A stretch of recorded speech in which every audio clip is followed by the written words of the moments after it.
Hi there, my name's Sandy. I'm a wire sculptor, but I'm here today to talk to you about Decopatch. We'll take you through a series of easy steps to show you how to select your item and prepare it ready for decorating. We'll show you 3 techniques on how to decorate your item in different ways, and then we'll show you how to finish your product at the end to make it nice and long lasting. At the very end, we'll give you some advanced tips that you can use to take your practice into the future. So let's get started, eh?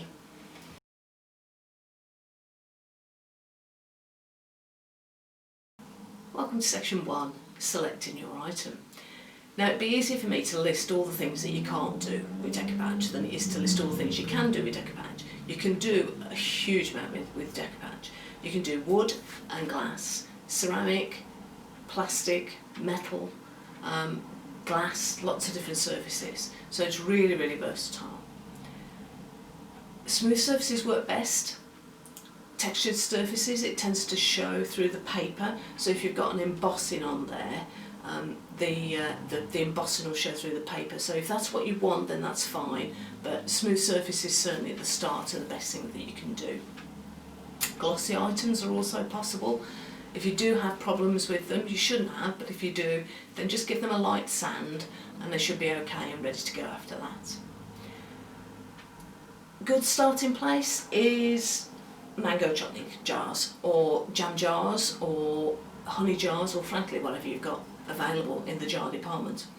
They're nice and smooth, the glue goes on great, they turn into, obviously take the labels off, and then you can decorate the lids, but you can actually decorate all the way around the glass as well. I do recommend taking the label off first, but you can decorate all the way around the glass as well. I tend to leave mine a bit plainer. Looking around the house, you can find lots of other different items. I had a mint tin that would be a great candidate. That's metal, so that would be a lovely candidate to decorate if you needed a small storage compartment. The blanks that you can get, like the boxes, these are already prepared, so you don't need to worry about any extra preparation. These are good to go as soon as you get them, so they're always a nice option. That you can get boxes, you can get animals. You can get numbers and letters, so you can do birthdays, anniversaries, you can do love, you can do home, lots of different things you can do with those. Terracotta pots, this was really quite a grubby one when I got it, so I washed it down, did the preparation, which you'll see later, and then decorated it so it looks like that on that side, but you can see the process is ongoing on the rest of it.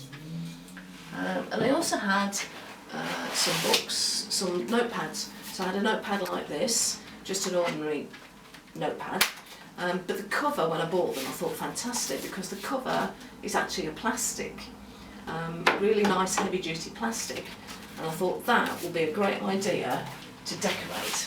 So I got hold of my papers and I decorated the front. So it's now a personalised book that I can use for any notes that I want to write at all. And of course you can put letters and words and cut out all sorts of things and put them on to make this your book. And the same goes for all the items you make. You make them how you want them, not how somebody is selling them to you, which is gorgeous. So, there is a chap in America who glittered his car bonnet with Mod Podge and Decopatch technique. So if you really want to go and glitter your car bonnet, that is possible, but I don't recommend it personally because I'm not sure what the long-term effect of the English weather would have on it really. So that's it, selecting your item, anything that you want to do, almost anything, and then you can get on your way into the next section.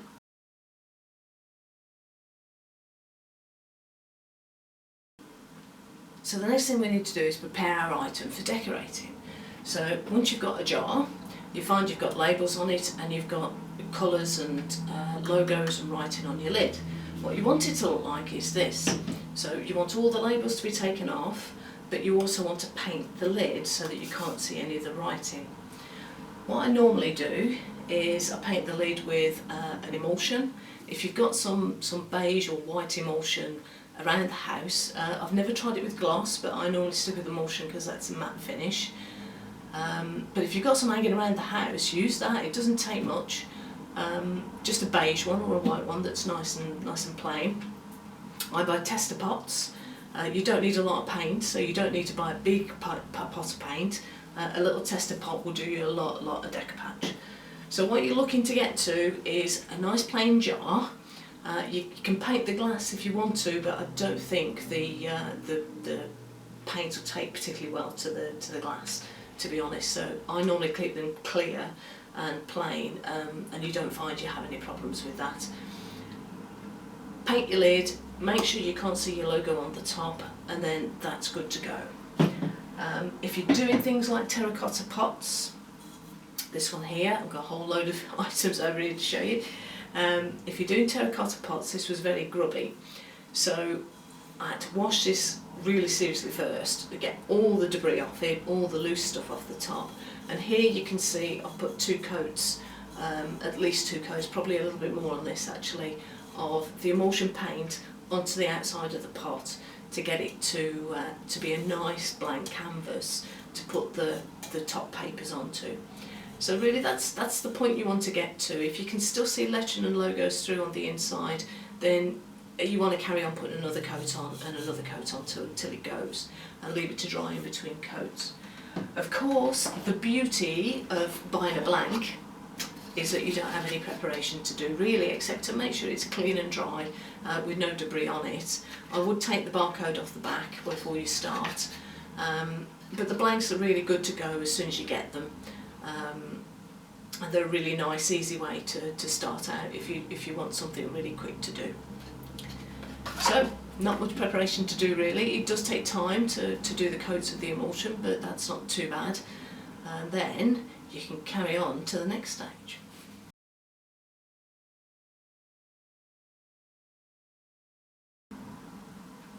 So now we're into the section where we get to pick the papers that we want to use on our decoration. One of my favourite sections. So, the best papers to use are the actual Decopatch papers. They are lightweight and they produce a lovely finish. They have a gloss on one side and they have a matte finish on the other, so there is a definite right way to use them. The lightweight paper is the best because when you're doing curved items, and most things have got a curve somewhere, they stick and hug the curves. If you use a paper that's heavy duty, it tends to do that and stick up a lot, and you don't get that nice curved finish on it at the end. So I do recommend the Decopatch papers because they are really the best that I've found to use.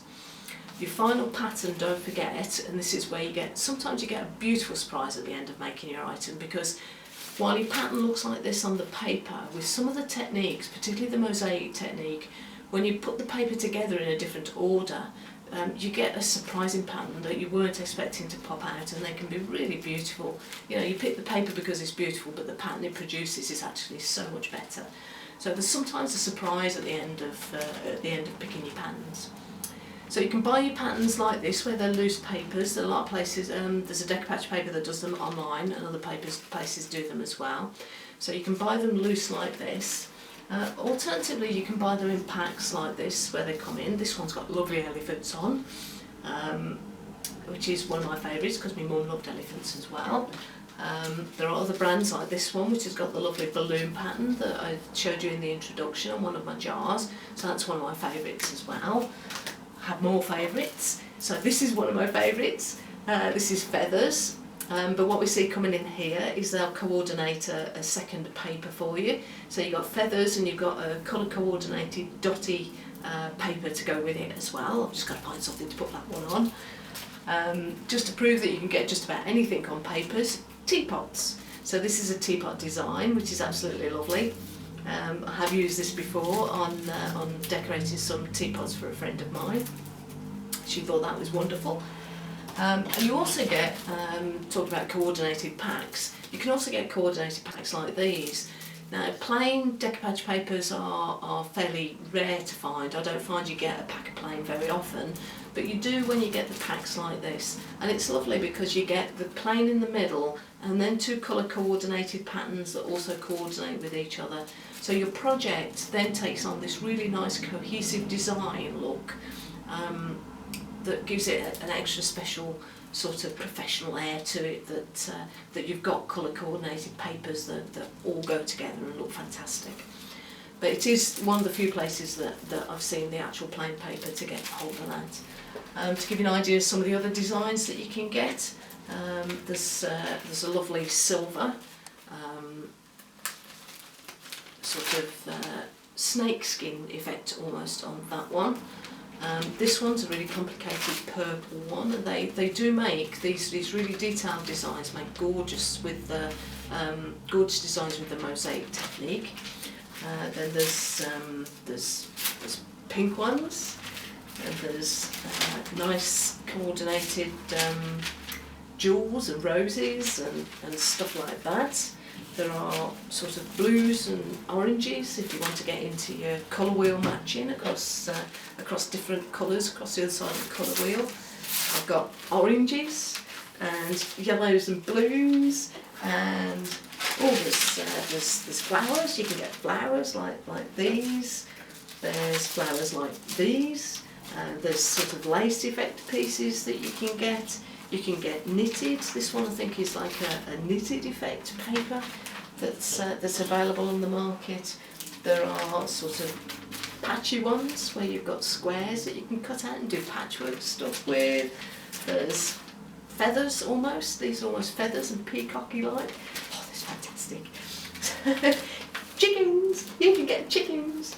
You can also get tartans and stuff like that as well.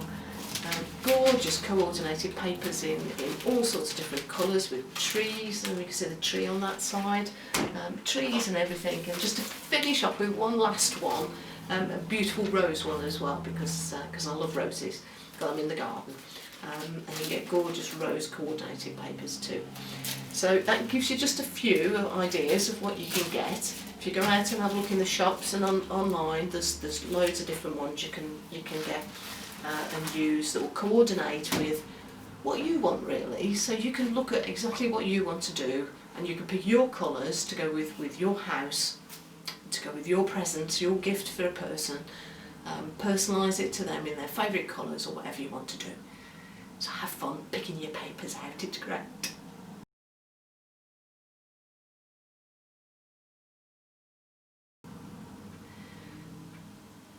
Right, now we're on to the tools. So you need to know what kit you need to decorate your item.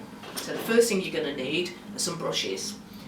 You've got small brushes and large brushes. Small project, small brush. Large project, large brush. Nice and easy.